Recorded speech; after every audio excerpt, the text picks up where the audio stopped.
विद्महे सच्चिदानन्दाय धीमहि तन्नो साई प्रचोदयात्। ॐ शिरिडिवासाय विद्महे सच्चिदानन्दाय धीमहि तन्नो साई प्रचोदयात्। ॐ शिरिडिवासाय विद्महे सच्चिदानन्दाय धीमहि तन्नो साई प्रचोदयात्।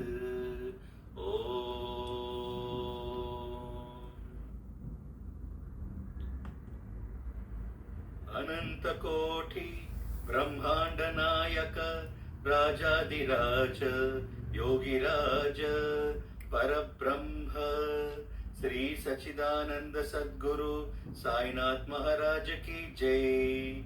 अनंत कोटि ब्रह्मांड नायक राजाधिराज योगिराज परब्रह्म श्री सच्चिदानंद सद्गुरु साईनाथ महाराज की जय। अनंत कोटि ब्रह्मांड नायक राजाधिराज योगिराज परब्रह्म श्री सच्चिदानंद सद्गुरु साईनाथ महाराज की जय। नमामि साई गुरुपाद पंकजं करोमि बाबा तव पूजनं वरं वदामि साई शुभानाम निर्मलं स्मरामि बाबा तव तत्त्वमव्ययम्। सच्चिदानन्दाय रूपाय भक्तानुग्रहकारिणे शिरिडीनाय शाक्यादि शिष्या नमो नमः।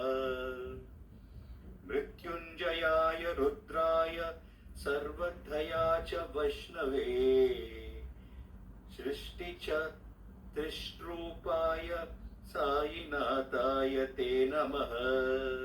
साई साई सायन्ते स्मरर्तव्यं नाम सज्जने सहस्रनाम तत्तुल्यं साई नाम वरप्रदं।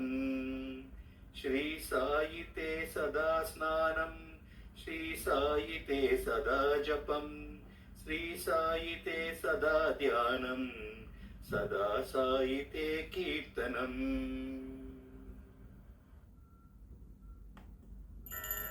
ओम श्री सच्चिदानंद सद्गुरु साईनाथ महाराज की जय।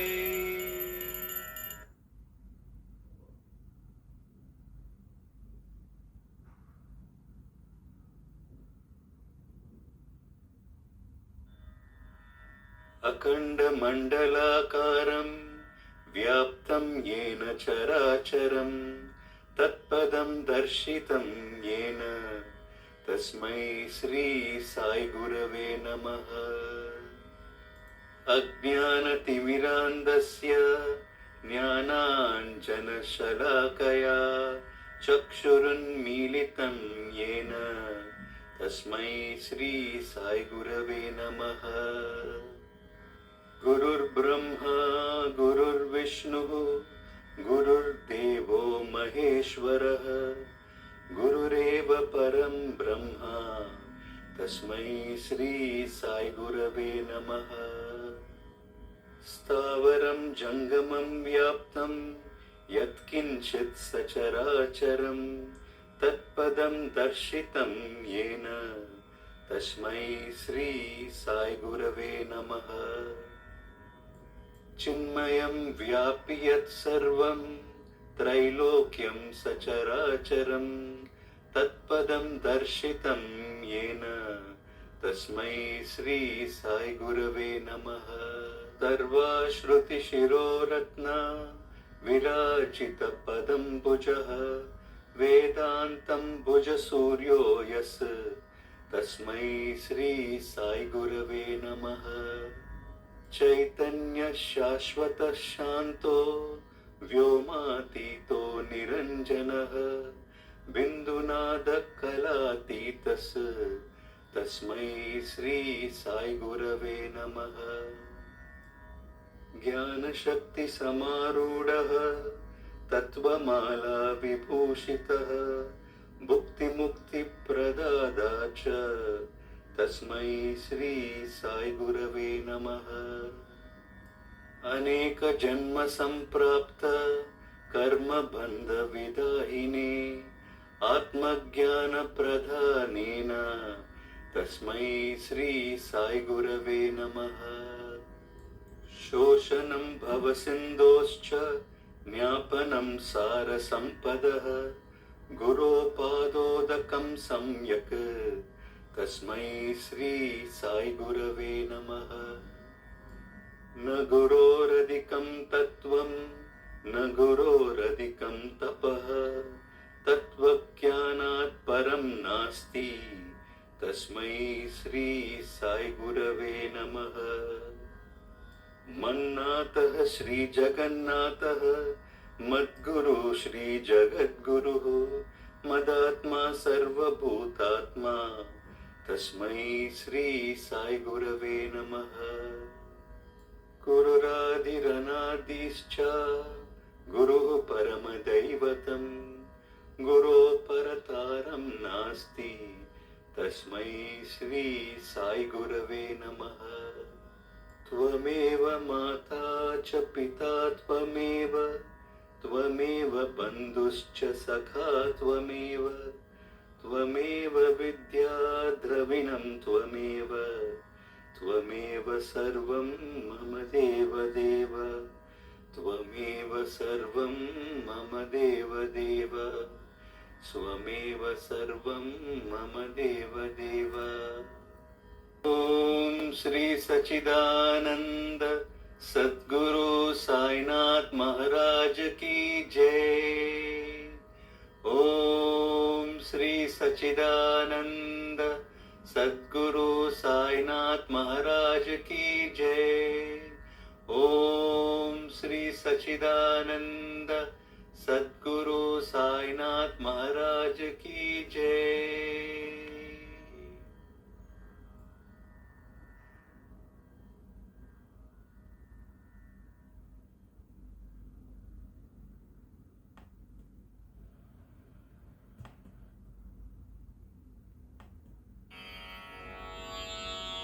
श्री दत्तात्रेय वज्रकवचम्।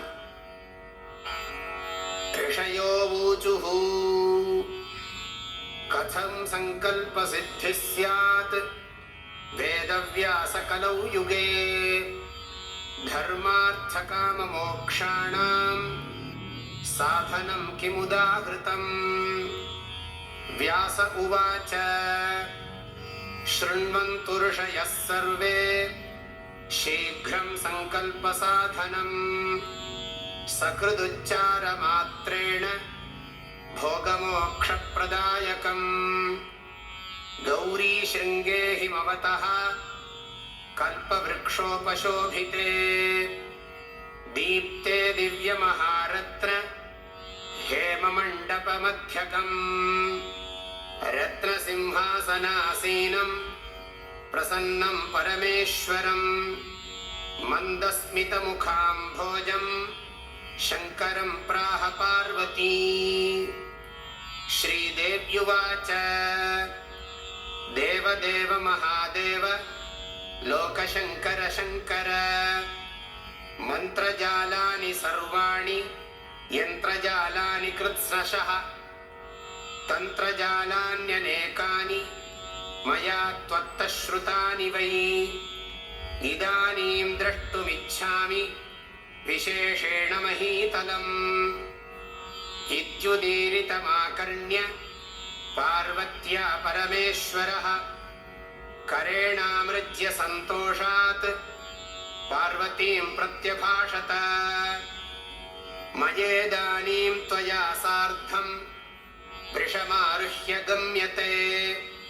इत्युक्त्वा वृषमारुह्य पार्वत्या सह शङ्करः ययौ भूमण्डलं द्रष्टुं गौर्याश्चित्राणि दर्शयन्।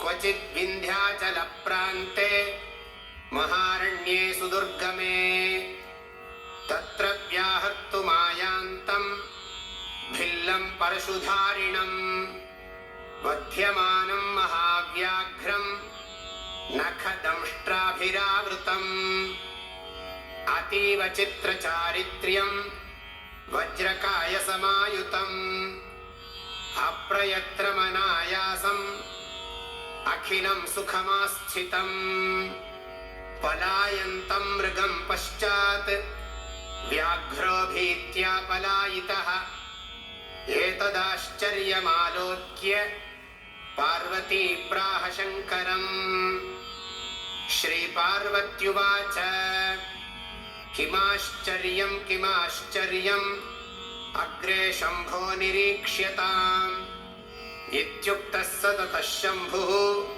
दृष्ट्वा प्राह पुराणवित् श्रीशङ्कर उवाच गौरि वक्ष्यामि ते चित्रम् अवाङ्मानसगोचरम् अदृष्टपूर्वमस्माभिः नास्ति किञ्चिन्न कुत्रचित् मया सम्यक् समासेन वक्ष्यते शृणु पार्वती अयं दूरश्रवा नाम भिल्लः परमधार्मिकः समित्कुशप्रसूनानि कन्दमूलफलादिकम् प्रत्यहं विपिनं गत्वा समादाय प्रयासतः प्रिये पूर्वं मुनीन्द्रेभ्यः प्रयच्छति न वाञ्छति तेऽपि तस्मिन्नपि दयां कुर्वते सर्वमौनिनः दलादनो महायोगी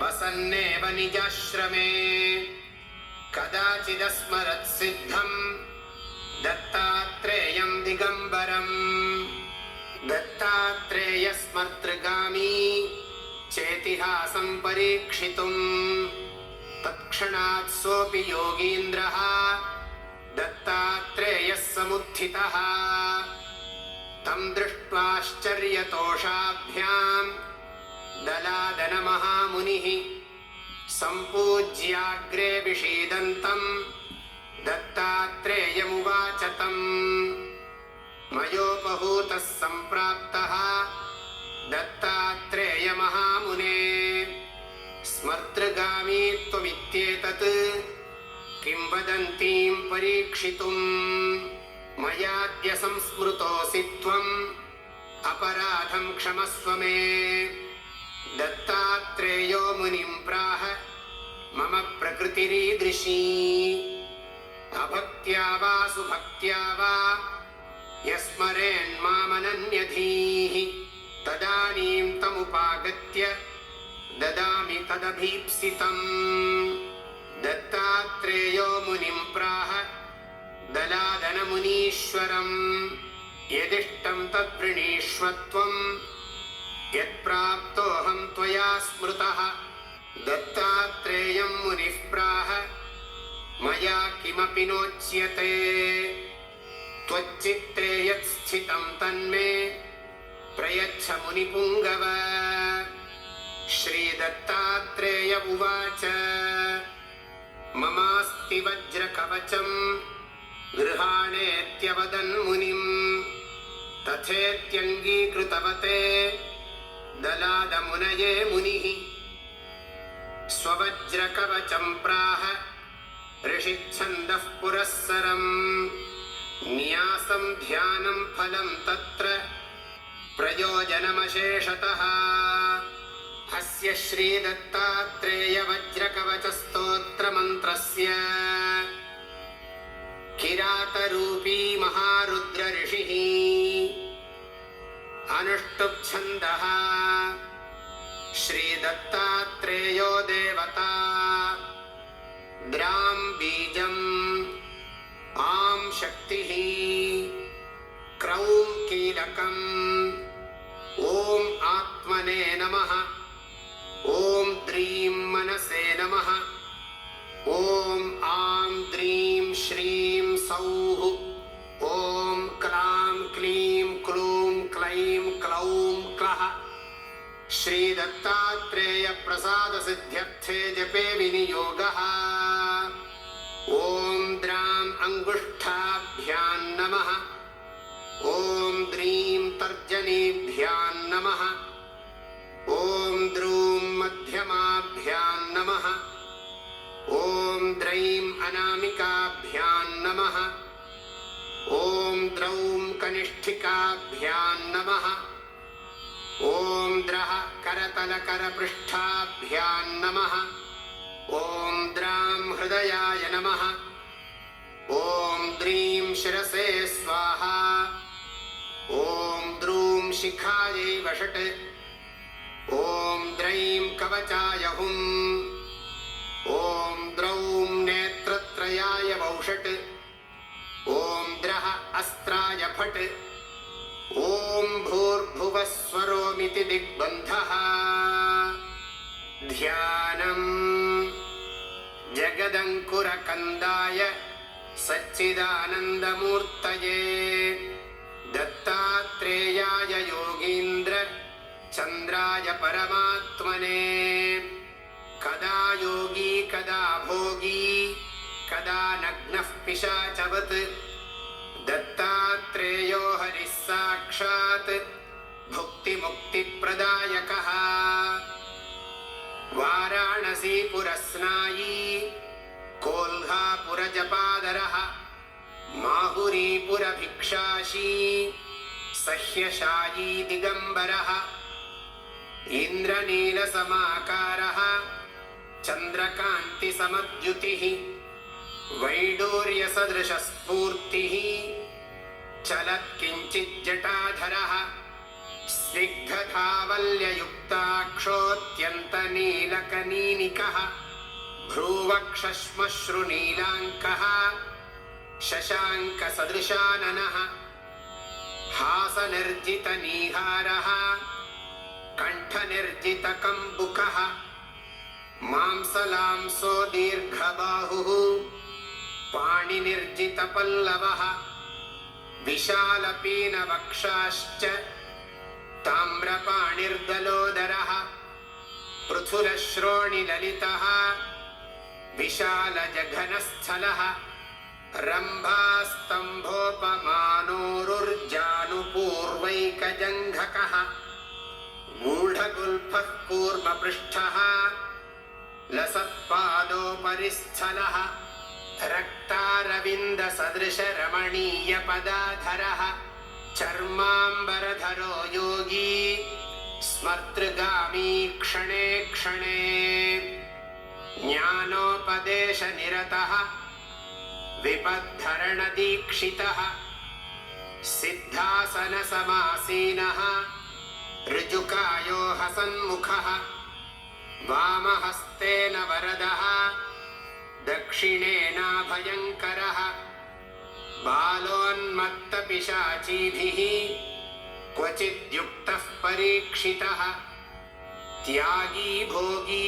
महायोगी नित्यानन्दो निरञ्जनः सर्वरूपी सर्वदाता सर्वगः सर्वकामदः भस्मोद्धूलितसर्वाङ्गः महापातकनाशनः भुक्तिप्रदो मुक्तिदाता जीवन्मुक्तो न संशयः एवं ध्यात्वानन्यचित्तः मद्वज्रकवचं पठेत् मामेव पश्यन् सर्वत्र समया सह सञ्चरेत् दिगम्बरं भस्मसुगन्धलेपनं चक्रं त्रिशूलं डमरुं गदायुधं पद्मासनं योगिमुनीन्द्रवन्दितं दत्तेति नाम स्मरणेन नित्यम्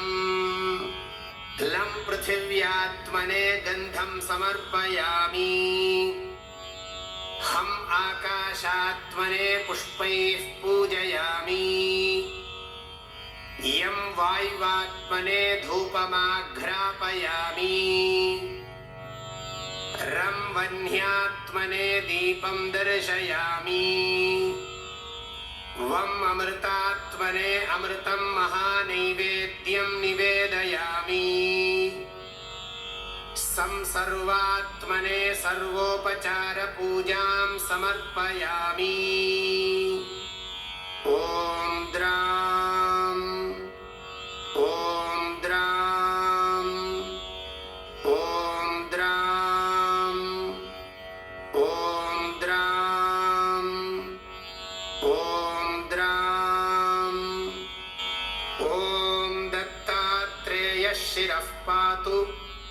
सहस्राब्जेषु संस्थितः भालं पात्वनसूयेयः चन्द्रमण्डलमध्यगः कूर्चं मनोमयः पातु हंक्षं द्विदलपद्मभूः ज्योतिरूपोक्षिणी पातु पातु शब्दात्मकश्रुती नासिकां पातु गन्धात्मा मुखं पातु रसात्मकः जिह्वां वेदात्मकः पातु दन्तोष्ठौ पातु धार्मिकः कपोलावत्रिभुः पातु पात्वशेषं ममात्मवित् स्वरात्मा षोडशाराब्जस्थितः स्वात्मावताद्गलम् स्कन्धौ चन्द्रानुजः पातु भुजौ पातु कृतादिभूः जतृणी शत्रुजित् पातु पातु वक्षस्थलं हरिः कादिठान्तद्वादशारपद्मगोमरुदात्मकः योगीश्वरेश्वरः पातु हृदयं हृदयस्थितः पार्श्वे हरिः पार्श्ववर्ती पातु पार्श्वस्थितस्मृतः हठयोगादियोगज्ञः कुक्षिं पातु कृपानिधिः डकारादिफकारान्तदशारसरसीरुहे नाभिस्थले वर्तमानो नाभिं वह्न्यात्मकोऽवतु वह्नितत्त्वमयो योगी रक्षतान्मणिपूरकम् कटिं कटिस्थ ब्रह्माण्डवासुदेवात्मकोऽवतु बकारादिलकारान्तषट्पत्राम्बुजबोधकः जलतत्त्वमयो योगी स्वाधिष्ठानं ममावतु सिद्धासनसमासीन ऊरू सिद्धेश्वरोऽवतु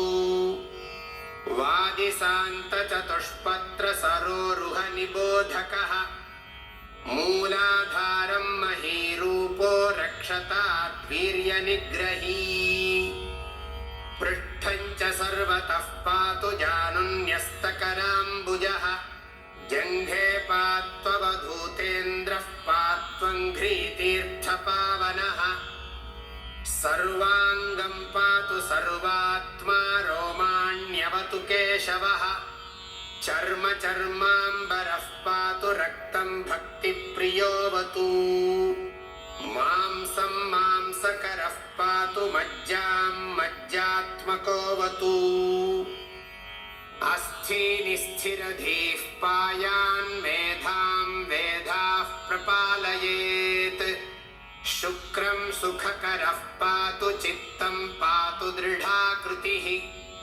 मनोबुद्धिमहङ्कारं हृषीकेशात्मकोऽवतु कर्मेन्द्रियाणि पात्वीशः पातु ज्ञानेन्द्रियाण्यजः बन्धून् बन्धूत्तमः पायाच्छत्रुभ्यः पातु शत्रुजित् गृहारामधनक्षेत्रपुत्रादीन् शङ्करोऽवतु भार्यां प्रकृतिवत् पातु पश्वादीन् पातु शार्ङ्गभृत् प्राणान् पातु प्रधानज्ञो भक्ष्यादीन् पातु भास्करः सुखं चन्द्रात्मकः पातु दुःखात् पातु पुरान्तकः पशून् पशुपतिः पातु भूतिं भूतेश्वरो मम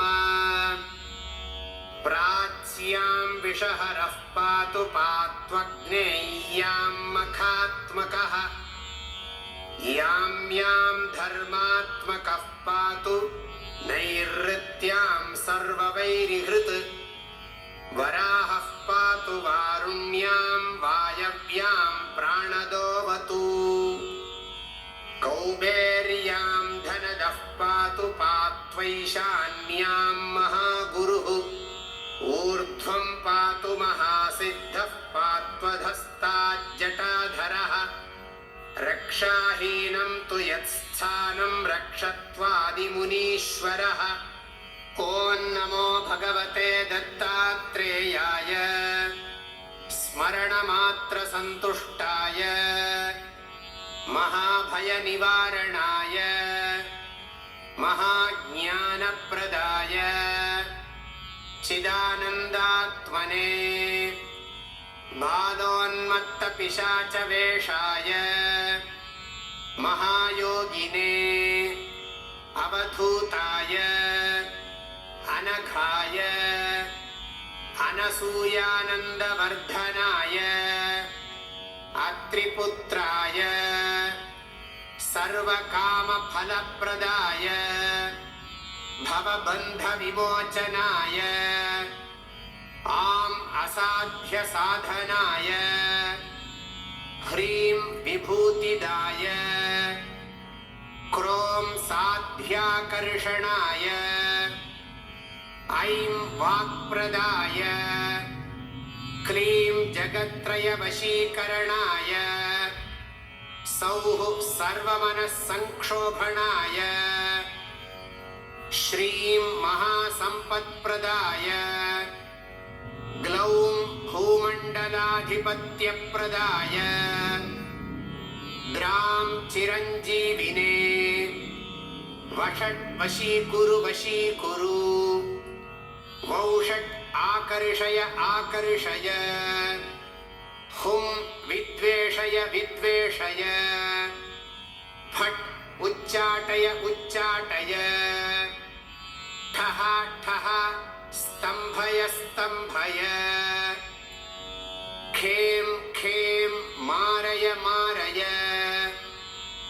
नमः सम्पन्नाय सम्पन्नाय स्वाहा पोषय पोषय चित्तं तोषय तोषय दारिद्र्यं विद्रावय विद्रावय देहं पोषय पोषय परमन्त्रयन्त्रतन्त्राणि छिन्धि छिन्धि ग्रहान् निवारय निवारय व्याधीन् नाशय नाशय दुःखं हर हर सर्वमन्त्रस्वरूपाय सर्वतन्त्रस्वरूपाय सर्वयन्त्रस्वरूपाय ॐ नमो योगिने महासिद्धिदाय स्वाहा।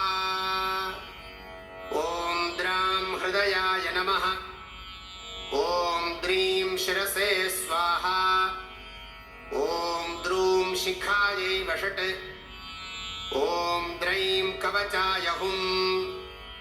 ॐ द्रौं नेत्रत्रयाय वौषट्। ॐ द्रः अस्त्राय फट्।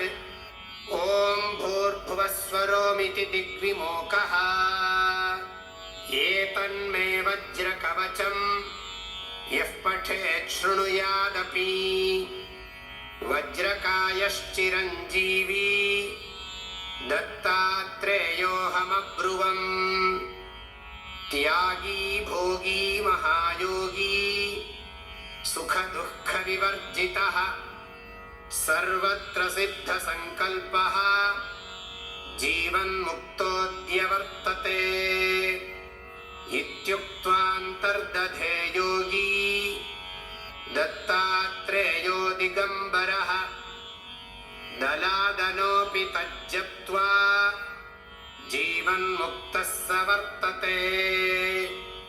भिल्लो दूरश्रवा नाम तदानीं श्रुतवानिदम् सकृच्छ्रवणमात्रेण वज्राङ्गो भवदप्यसौ इत्येतद्वज्रकवचं दत्तात्रेयस्य योगिनः श्रुत्वा शेषं शम्भुमुखात् पुनरप्याह पार्वती। पार्वत्युवाच एतत्कवचमाहात्म्यं वद विस्तरतो मम कुत्र केन कदा जाप्यं किं यज्जाप्यं कथं कथम् उवाच शम्भुस्तत्सर्वं पार्वत्या विनयोदितम्। श्रीशिव उवाच शृणु पार्वति वक्ष्यामि समाहितमनाविलम् धर्मार्थकाममोक्षाणाम् इदमेव परायणम् हस्त्यश्वरथपादाति सर्वैश्वर्यप्रदायकम् पुत्रमित्रकलत्रादि सर्वसन्तोषसाधनम् वेदशास्त्रादिविद्यानाम् निधानं परमं हि तत् संगीतशास्त्रसाहित्य सत्कवित्वविधायकम् बुद्धिविद्या स्मृतिप्रज्ञाम् अतिप्रौढिप्रदायकम् सर्वसन्तोषकरणम् सर्वदुःखनिवारणम् शत्रुसंहारकं शीघ्रम्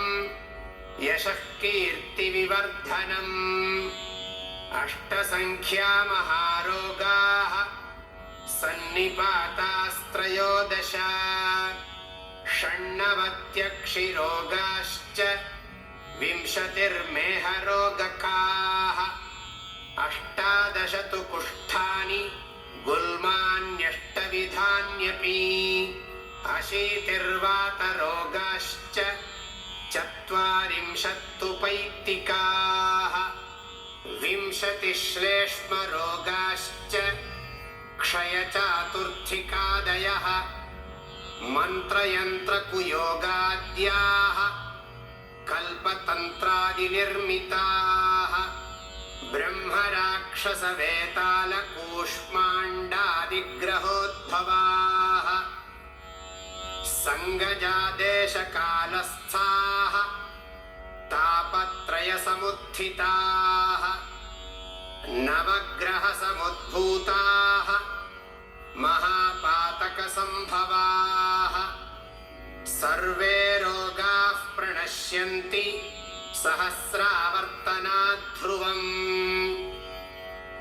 आयुतावृत्तिमात्रेण वन्ध्या पुत्रवती भवेत् आयुतद्वितया वृत्त्या ह्यपमृत्युजयो भवेत् आयुतत्रितया चैव खेचरत्वं प्रजायते सहस्रादयुतादर्वाक् सर्वकार्याणि साधयेत् लक्षावृत्त्या कार्यसिद्धिः भवत्येव न संशयः विषवृक्षस्य मूलेषु तिष्ठन् वै दक्षिणामुखः कुरुते मासमात्रेण वैरिणं विकलेन्द्रियम्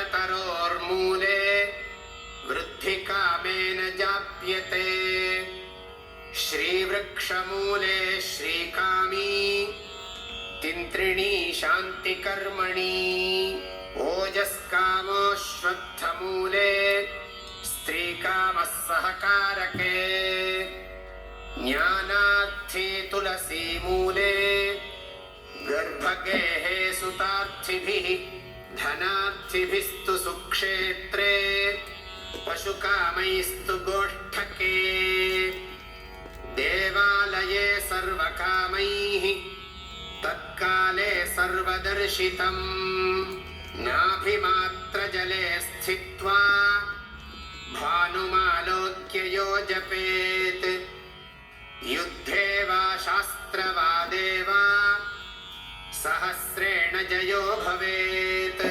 कण्ठमात्रे जले स्थित्वा यो रात्रौ कवचं पठेत् ज्वरापस्मारकुष्ठादि तापज्वरनिवारणम् यत्र यत्स्यात् स्थिरं यद्यत् प्रसन्नं तन्निवर्तते तेन तत्र हि जप्तव्यम् ततः सिद्धिर्भवेत् ध्रुवम् इत्युक्तवान् शिवो गौर्यै रहस्यं परमं शुभम् यः पठेद्वज्रकवचम् दत्तात्रेयसमो भवेत्। एवं शिवेन कथितं हिमवत्सुतायै प्रोक्तं दलादमुनये त्रिसुतेन पूर्वम्। यः कोऽपि वज्रकवचं पठतीह लोके दत्तोपमश्चरति योगिवरश्चिरायुः। इति श्रीरुद्रयामले हिमवत्खण्डे श्रीदत्तात्रेयवज्रकवचस्तोत्रं सम्पूर्णम्। ॐ सर्वं श्री दत्तात्रेयार्पणमस्तु।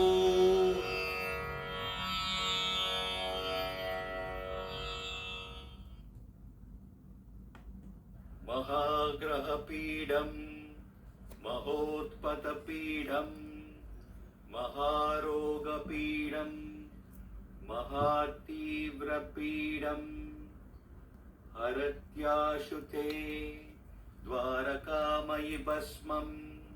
नमस्ते गुरु श्रेष्ठ साईश्वराय। श्रीकरं नित्यं शुभकरं दिव्यं परमं पवित्रं महापापहरं बाबाविभूतिं धारयाम्यहं। परमं पवित्रं बाबाविभूतिं परमं विचित्रं लीलाविभूतिं परमार्थईशार्थमोक्षार्थप्रदातं बाबाविभूतिं इदमाश्रयामि। साई विभूतिं इदमाश्रयामि। श्री साई विभूतिं इदमाश्रयामि। श्री साई विभूतिं इदमाश्रयामि।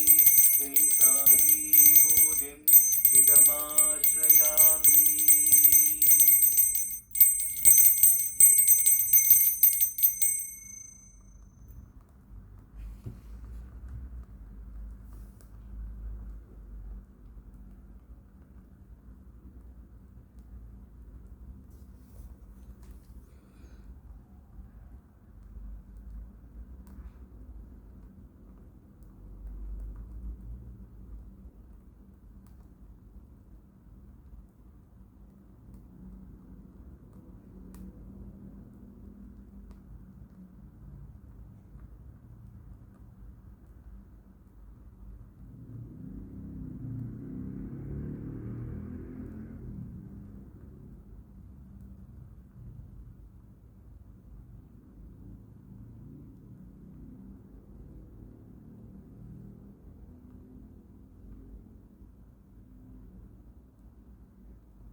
अनन्तकोटि ब्रह्मांड नायक राजाधिराज योगिराज परब्रह्म ओम श्री सच्चिदानंद सद्गुरु साईनाथ महाराज की जय। अनंतकोटि ब्रह्मांड नायक राजाधिराज योगिराज परब्रह्म ओम श्री सच्चिदानंद सद्गुरु साईनाथ महाराज की जय। जय साई राम, जय साई राम, जय साई राम।